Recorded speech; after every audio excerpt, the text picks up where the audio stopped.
있어요. 어느 왕자에게 아주 노래를 잘하는 황금 꾀꼬리 한 마리가 있었습니다. 왕자는 이 꾀꼬리들을 무척 좋아했어요. 그래서 왕자는 이 꾀꼬리를 아끼고 사랑했답니다. 그런데 어느 날 저녁에 꾀꼬리가 노래를 부르지 않는 거예요. 왜 노래를 안 부르지? 그리고 꾀꼬리를 보니까 이 꾀꼬리 얼굴이 시무룩해져 있는 거예요. 그래서 왕자가 그 이유를 묻습니다. 야 꾀꼬라, 너 왜 무슨 일이 있냐? 그러니까 이 꾀꼬리가 하는 말이, 왕자님, 저 개구리 소리가 들리지 않아요? 개구리들의 소리가 너무 시끄러워서 노래를 부르고 싶은 마음이 생기지가 않아요. 그러자 이 왕자가 꾀꼬리를 위로하며 이렇게 말을 합니다. 개구리들 소리 때문에 내가 노래를 부르지 않으니 온통 주변이 개구리들 소리로만 들리지 않느냐.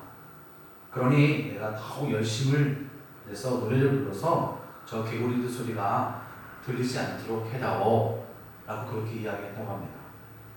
여러분, 이 짤막한 이야기 속에서 저는 그런 생각을 했어요. 우리가 왜 하나님을 찬양해야 하는가 라는 그 이유와 또 찬양의 능력이 무엇인가에 대해서 좀 생각을 해보게 되었습니다. 날마다 하나님을 찬양해야 할 이유, 그건 뭘까요? 여러분, 이 세상에서의 귀를 기울여 보십시오. 얼마나 시끄럽습니까? 얼마나 흉악한 소리들이, 사건과 그런 사고들이 소리가 우리 귀에 들리지 않습니까? TV를 보면 하하 웃고 넘어가지만 여러분 뉴스를 보십시오. 얼마나 기막힌 일들이 많이 생깁니까? 이러한 추잡하고 더러운 시끄러운 개구리 소리들이 우리는 삶 속에서 듣고 살아가고 있는 모습을 볼 수가 있습니다. 혹여나 또 내 마음의 심령 속에서도 이 개구리와 같은 그 비슷한 시끄러운 소리가 들리지 않습니까?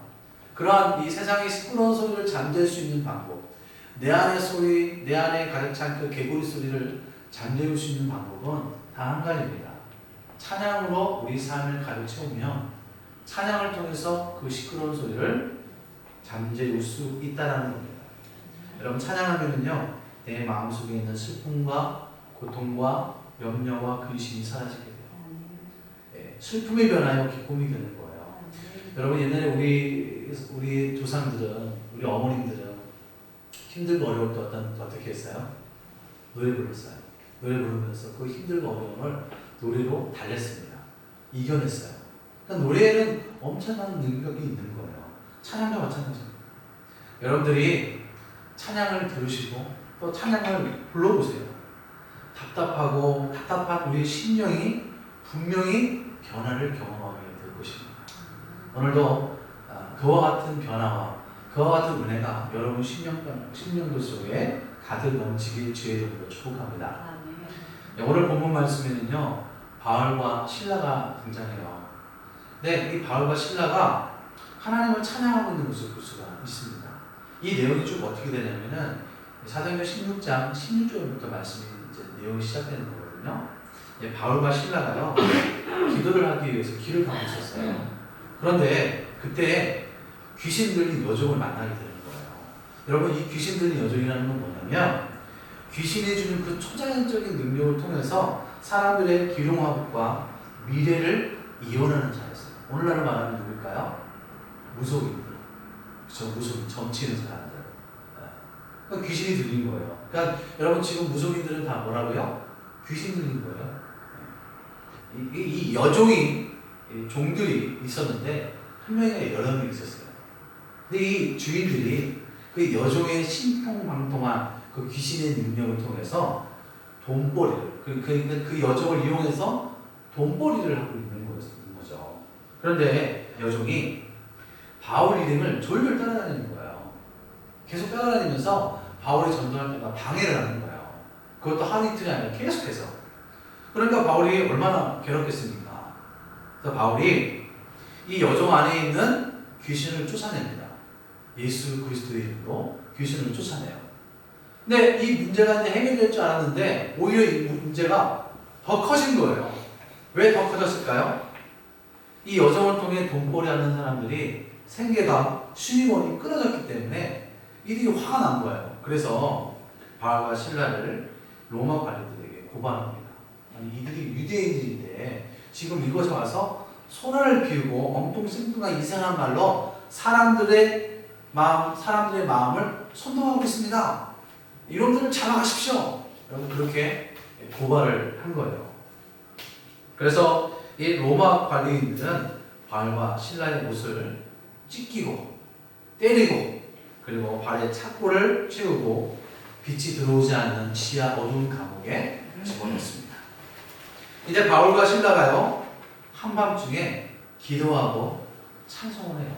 한밤중이라는 것은 거의 12시를 다 얘기하는 거거든요. 그러다가 갑자기 큰 지진이 나더니 옥문이 흔들리고 문이 열리고 매였던 착고가 풀리게 됩니다. 간수들이 자다가 눈을 딱 떠보니까 옥문이 열려있는 거예요. 깜짝 놀란 거예요. 죄수들이 다 도망간 줄 알고 자신이 허리에 차고 있던 칼을 빼서 자결을 하려고 한 거예요. 여러분 왜 간수들이 자결을 하려고 했냐면은 그 당시에는요 죄수들이 도망가잖아요. 그러면 간수는 그 죄수들이 받아야 할 그 형벌을 대신 받거나 아니면 사형에 처하는 그런 제도가 있었습니다. 그러니 간수가 도망가면은 어떻게 되겠어요? 죄수들은 당연히 죽는 거죠. 그러니까 칼을 뽑아서 자결하려고 하는 그 순간에 바울이 그들을 보면서 야야야 우리 여기 있어 칼 집어넣어. 그러고 나서 이 간수들이 그때 비로소 바울과 실라는 하나님이 함께하는 사람들이구나 라는 것을 깨닫게 됩니다. 그래서 그들이 엎드려서 우리가 어떻게 하면 구원을 받습니까? 우리가 어떻게 하면 구원을 받겠습니까? 라고 그렇게 질문을 해요. 그때 바울이 주 예수를 믿어라. 그리하면 너와 내 집이 구원을 받으리라. 이 사건으로 간수의 가족들이 다 세례를 받고 예수님을 믿어 구원을 받게 되는 놀라운 일들이 일어났던 것입니다. 할렐루야. 예. 여러분 지금 바울과 실라가 어떤 상황이었습니까? 그렇죠. 옷이 찢기고 매를 맞아 심한 상처로 인해서 어두컴컴한 냄새가 나는 쥐들이 득실거리는 지하 감옥에 갇혀있는 상황 아닙니까? 앞뒤 옆뒤 쾅쾅 막혀있는 절박한 상황 가운데 바울과 실라가 있는 거예요. 그런데 이 바울과 실라가 이런 절박한 상황 속에서 어떻게 했을까요? 어떻게 했어요? 다 같이 한번 읽어볼까요? 사도행전 16장 25절입니다. 시작! 기도하고 하나님을 찬송하네. 여러분 한번 입장을 생각해 볼까요? 우리 경훈이는 만약에 바울과 실라 같은 상황이라면 어떻게 할 거예요? 네? 아이고 내가 주님의 이름다고 하래 이랬는데 이게 뭐야 하면서 땅을 치면서 원망하겠죠. 그렇지 않겠어요? 그래서 일반적으로 모든 사람들이 이런 상황이면 원망할 거예요. 후회할 거예요. 그러나 바울과 실라는 어떻게 했어요? 우리 수연이 바울과 실라 어떻게 했어요? 네, 참 잘했어요. 네. 기도하고 찬송했습니다. 하나님 찬송했습니다. 여러분 이 말은 뭐냐면 바울과 실라가 쉬지 않고 기도하면서 하나님을 찬송하기를 반복했다라는 의미예요. 반복했다라는 의미예요. 그러니까 주님의 뜻이 이곳에 있음을 믿습니다. 주님을 찬송하면서 할렐루야 할렐루야 내 앞길 멀고 험해도 나 주님만 따라가리. 기도하면서 찬송했다는 거예요. 여러분 여기서 그들은 어떤 기도를 했을까요? 하나님 살려주세요. 하나님 구해주세요. 주님 때문에 감옥에 들어왔으니까 하나님 해결해 주세요 라고 그렇게 기도했을까요? 아닙니다. 그들이 기도하는 것은요 자신의 문제를 하나님께 맡기는 기도를 했어요. 맡기는 기도. 나는 아무것도 알 수 없는 존재고 연약한 존재입니다. 그러나 주님이 계시기에 주님 이 상황을 주님께 맡깁니다. 주님께 맡깁니다. 여러분 예수님이요 십자가의 고난의 길을 가기 위해서 겟세마네 동산에서 기도하잖아요. 그때 예수님이 뭐라고 기도했습니까? 아버지 나의 원대로 마옵시고 아버지의 뜻대로 되기를 바랍니다. 그럼 맡긴다라는 것이 바로 이거예요. 박윤선 박사님이 계세요. 유명하신 분인데 이분이 쓰신 주석에는 이렇게 기록이 되어 있어요. 그들이 옥중에서 기도하는 것은 그 메인에서 반드시 풀리기를 기원함보다는 주님께서 그 문제를 미뤄 아낌이었을 것이다 라고 그렇게 해석을 하고 있습니다. 기도를 통해 자신의 문제를 하나님께 맡긴 상태에서 바울과 실라는 하나님을 어떻게 했어요? 하나님을 찬양하는 거예요. 하나님을 찬양하는 거예요. 여러분 찬양이 뭐예요? 하나님을 높여드리는 거죠. 여러분 찬양이 뭡니까? 하나님을 자랑하는 거잖아요. 하나님이 되심을 세상 가운데 드러내는 것이 찬양이거든요. 그들은 지금 자신들이 옷이 찢기고 매를 맞고 감옥에 있는 것에 대해 구해주세요, 살려주세요 라가 아니라 하나님 뜻대로 되기를 소망합니다. 하나님 뜻대로 되게 하여 주시옵소서. 그리고 그 확신과 결단을 찬양을 통해서 고백하고 있는 거예요. 찬양을 통해서 고백하고 있는 거예요.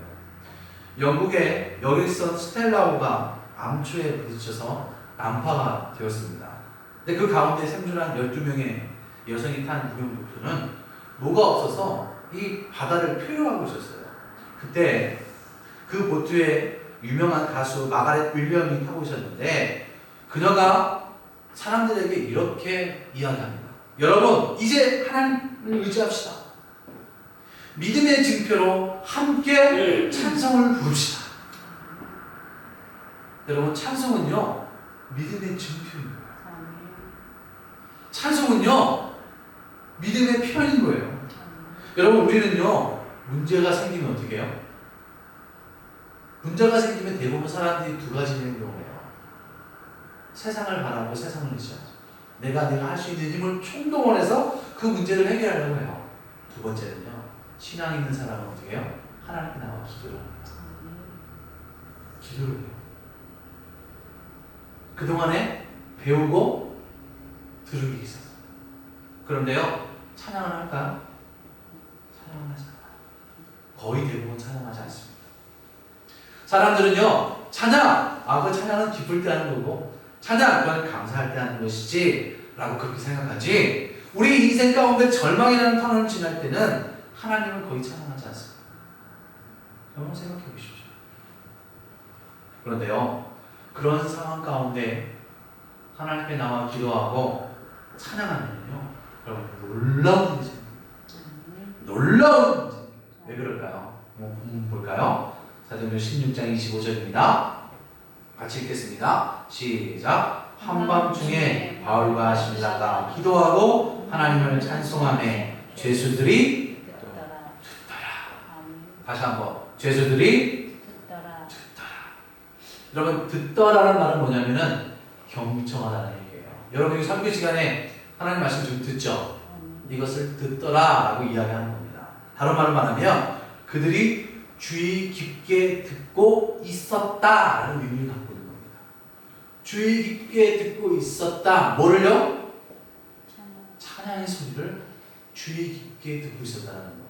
저는요, 문제가 있는 가정이나 또 병으로 누워 계신 분들을 만나면 이렇게 이야기합니다. 찬양할 수 없습니까? 그러면 찬양을 들으세요. 찬양을 들으면 우리 영혼이 치유가 일어납니다. 찬양을 들으면 우울증에서 치유가 됩니다. 찬양을 들으면 사탄이 떠나가고 우리의 심령, 우리의 기분이 상쾌해집니다. 여러분 믿으십니까? 여러분 믿으십니까? 예? 저는 여러분들이 만약에 나중에 사업을 하든가 아니면 가정이 있을 때 항상 찬양을 좀 틀어놨으면 좋겠습니다. 어느 믿음 좋은 노부부가 있었습니다. 근데 이분들이 찬양을 너무 좋아하는 거예요. 그러니까 평상시 항상 집안에 찬양을 틀어놔요. 근데 이 노부부가 며칠 동안 여행을 떠나게 된 거예요. 떠나기 전에 찬양을 틀어놓고 여행을 떠난 거예요. 근데 그 사이에 누가 들어왔냐면, 누가 들어왔을까요? 네, 도둑이 들어온 거예요. 이 도둑이 들어와서 이 방 저 방, 이 장물 저 장물 다 드시는 거예요. 근데 아무리 드셔도 아무것도 없는 거예요. 아이고, 노부부가 사는 집안이라 가난하고 나보다 하고서 그들이 돌아가 버렸습니다. 며칠 지나고 나서 이 노부부가 여행을 마치고 집에 들어왔는데 난리 난 거예요. 옷이 다 널려져 있고 문은 다 열려 있고 그 순간 이 할머니가 빨리 안방에 장롱을 딱 열고 그 안에 있는 것을 확인합니다. 그 안에는 뭐가 있었냐면 통장과 해물과 현금이 들어있었습니다. 그런데 그대로 여러분 왜 그대로 있었을까요? 여러분 찬양 가운데 하나님 함께 하실 거예요. 하나님이 이 찬양을 통해서 역사하셨기 때문이에요. 도둑의 눈을 가렸던 거예요. 여러분 믿을 수 있기를 주의 이름으로 축복합니다. 이스라엘의 두 번째 왕이 누구죠? 사울왕이잖아요. 그렇죠? 이 사울왕이 귀신이 들렸어요. 그 안에 귀신이 들어간 거예요. 근데 그때 다윗이 와서 하프를 치고. 여러분 다윗이 누군지 아세요? 다윗이 이스라엘의 두 번째 왕이고 사울왕이 첫 번째 왕이죠. 첫 번째 왕이 다 사울왕입니다. 근데 이 귀신이 들어가니까 이 다윗이 하프를 치니까 귀신이 떠나는 거예요. 한번 말씀 볼까요? 사무엘상 16장 23절입니다. 우리말 성경으로 한번 읽어볼게요. 시작. 하나님께서 보내신 악한 영이 사울에게 내리면 다윗은 하프를 가져와 연주했습니다. 그리고 나면 악한 영이 떠나고 사울은 회복돼 기분이 나아졌습니다. 여러분 사울왕의 귀신이 뭐를 들으니까 따라간 거예요? 하프. 하나님을 찬양하는 소리를 들으니까 이 사울왕이 떠나간 거예요. 찬양은요 듣기만 해도요 놀라운 능력이 있습니다. 찬양은 듣기만 해도 영적인 치유가 임합니다. 여러분 믿을 수 있기를 바랍니다. 아멘. 음악을 듣고 자란 친구는 과연 어떻게 될까요? 여러분 궁금하죠? 그래서 실험을 했습니다. 한쪽에는 좋은 음악을 들려주는 양파, 한쪽에는 욕만하는 그런 욕만을 들려주는 양파. 어떻게 되었을까요? 이 찬양을 듣고 자란 이 양파는 성장 속도가 빠르고요 수확량이 어마어마했습니다. 어마어마하다는 건 좀 뻥이고요. 죄송합니다. 수확량이 늘어났습니다. 그러나 반대로 욕을 먹고 자란 양파는 어떻게 됐을까요? 성장 반응이 늦고. 여러분 젖소에게 음악을 들어주면 어떤 현상이 생기는지 아십니까? 우유 생산량이 늘어납니다. 그래서 뭐가 나왔어요? 음악 치료가 나왔어요. 음악 치료. 인간도 음악을 통하여 치료받을 수 있다. 그래서 음악 치료가 나온 거예요. 여러분 엄마 뱃속에 10개월 동안 있으면서 뭐 들어요? 태교 음악 듣죠. 태교 음악이 좋다는 건 다 인정해요. 그래서 임신부는 다 태교 음악 듣잖아요. 그쵸? 근데 그게 사실적으로 나왔어요. 입증됐어요.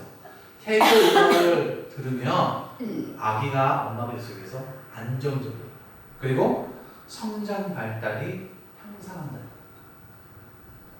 그게 실험 결과 나왔습니다. 특히요 이 정신병자의 치료에 큰 효과가 있습니다. 특히 심장병, 위장병을 비롯한 각종 질병에 지금도 음악 치료 요법을 사용하고 있습니다.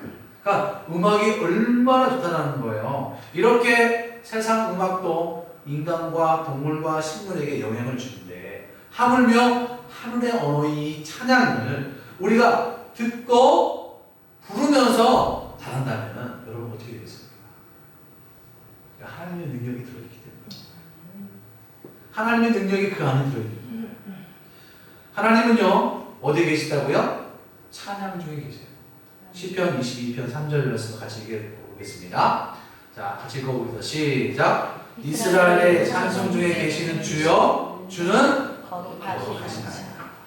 아멘. 자, 그러면 본문의 바울과 실라가 하나님을 찬양하니 누가 들었다고 이야기하고 있습니까? 누가 들었다고요? 죄수들이 들었더라. 그리고 죄수들 그러면 어떤 사람들입니까? 사회적으로 버림받은 단절된 사람들이죠. 그렇죠? 출소해도 내일에 대한 소망과 희망이 없는 사람들이에요. 사람들이 색안경 끼고 그들을 쳐다보죠. 죽는 날만 기다리는 사람들이 죄수들입니다. 그들의 마음에는 뭐가 있을까요? 사회에 대한 증오와 분노, 불신들만이 가득 찬 사람들이 죄수들입니다. 그런데요, 그들에게 옥문이 열리고 발에 착고가 풀렸다면 여러분 어떻게 하겠습니까? 어떻게 할까요? 그 사람들은요? 다 도망가야죠. 그게 만능이 아니겠습니까? 그러나 그들은 도망갔을까요? 안 도망갔을까요? 도망가지 않았어요. 도망갔다는 기록이 없어요. 만약에 도망갔으면 어떻게 됐을까요? 간수들이 자결했겠죠. 그렇잖아요. 도망가지 않았습니다. 그렇다면 그들에게 찬양이 바울과 신라를 통하여 찬양을 부를 때 그들의 귀에 이 찬양을 들었을 때 어떤 일이 일어났을까라는 거예요. 어떤 일이 일어났을까라고 생각이 드십니까? 그들은 찬양을 통해서 하나님의 만나는 역사가 일어났을 거라고 생각합니다. 그리고 찬양을 통해서 그들의 강팍한 심령이 부드러운 마음으로 바뀌고 나는 정말 죄인이구나. 내가 정말 하나님을 믿어야 되겠구나. 라는 마음이 들지 않았겠습니까? 그들의 그 불안한 마음 가운데 찬양을 통하여 하나님께 그들의 마음의 심령 가운데 평안과 위로를 주지 않았겠어요?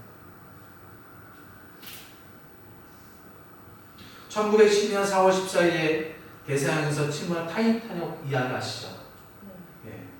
그 당시 최대 해난 사고로 기록된 배잖아요. 그 배가 침몰할 때 죽은 사람의 수가 몇 명인지 아십니까? 1635명이라고. 그들이 배가 침몰하면서 죽어가는데 악대의 지휘자였던 와리스 하틀리라는 사람이 연주를 해요. 그 영화를 보면은요, 그 연주하는 사람들이 몇 명 있었거든요. 그러니까 다들 이제 살기 위해서 떠나가잖아요. 근데 그 사람만이 남아서 바이올린.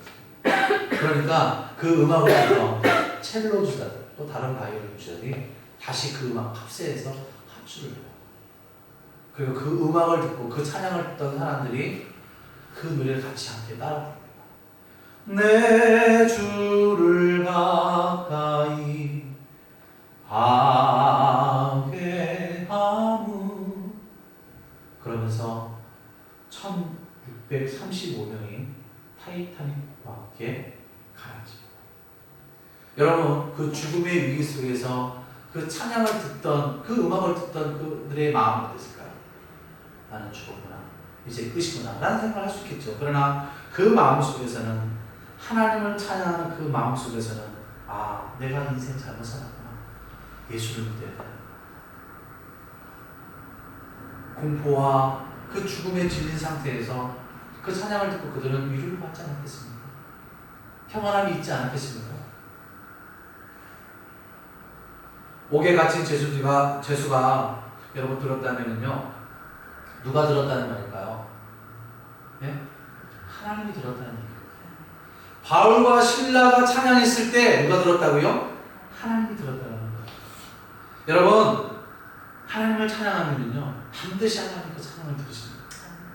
로마서 9장 5절입니다. 같이 읽습니다. 시작. 그는 만물 위에 계셔서 세계의 찬양을 받으실 하나님이십니다. 아멘. 우리가 찬양하면요 누가 들으세요? 하나님이 들으세요. 우리가 찬양하면요 하나님 우리의 찬양을 듣고요 감동하세요. 여러분, 우리 아이들 어렸을 때 이렇게 학회에 나가서 노래 부르거나 뭐 반주하면 우리 부모님도 어때요? 감동하죠? 그래서 그가 비록 노래를 못 불러도 어때요? 좋아요. 하나님이 그 이 마음이라니까요. 우리가 하나님을 찬양하면 여러분, 우리가 하나님을 감동시킬 수 있어요. 하나님을 감동시키면은요 하나님은 우리를 감동시켜요. 어떤 할머니가 한 분이 버스를 타셨는데요, 집을 올려놓고 지갑을 드시니까 돈이 없는 거예요. 그래서 할머니는 죄송합니다, 미안합니다 계속 반복하는 거예요. 그런데 한 고등학생이요 10,000원을 물고문에 먹으면서 이렇게 이야기합니다. 이걸로 할머니 차비하시고 또 이렇게 돈 없는 분 타시면 아까처럼 화내지 말고 남은 돈으로 그분들 차비해 주세요. 버스 안이 간장하게 조용해졌어요. 여러분, 이 학생의 섬김, 학생의 행동은요 우리에게 진한 감동을 줘요. 그렇죠? 사람이 사람을 감동시켜도 기분이 좋고 행복한데 여러분, 우리가 하나님을 감동시키면 하나님 얼마나 기뻐하시겠어요? 하나님을 감동시키는 게 뭐라고요? 하나님을 찬양하는 거예요. 여러분, 하나님을 찬양하는 거룩한 입술 될 수 있기를 주의를 축복합니다. 하나님을 감동시키면 하나님 누구를 감동시켜요? 여러분을 감동시켜요. 여러분, 마지막으로 마치겠습니다. 제가 고등학교 때요. 고등학교 1학년 들어가자마자 밴드부에 지원했잖아요. 밴드부에 지원했는데 뭘로 지원했냐면 보컬로 지원했어요. 근데 제가 그때 한참 믿음이 좋을 때였거든요. 근데 밴드부에 보컬로 지원했으니까 오디션을 봐야 되잖아요. 오디션을 봤는데 제가 무슨 곡으로 오디션을 봤는지 아십니까? 찬양으로 오디션. 그때 제가 잊어버리지 않아요. 그때 뭐였냐면 보라 그날이라는 찬양을 불러서 오디션을 봤어요. 오디션을 봤는데 선생님이 뭐라고 하는지 아세요? 야, 그거 말고 다른 거 없냐? 다른 거 없다고 했어요. 제가 떨어졌을까요? 붙었을까요? 떨어졌어요. 저는 근데요, 지금 이렇게 생각해보면 너무 감사한 것 같아요. 왜냐면 하나님이 그렇게 말씀하셨을 거예요. 내가 그때 너를 보았다. 그때 내가 너를 보았다. 여러분도 이런 은혜가 있기를 주의 이름으로 축복합니다.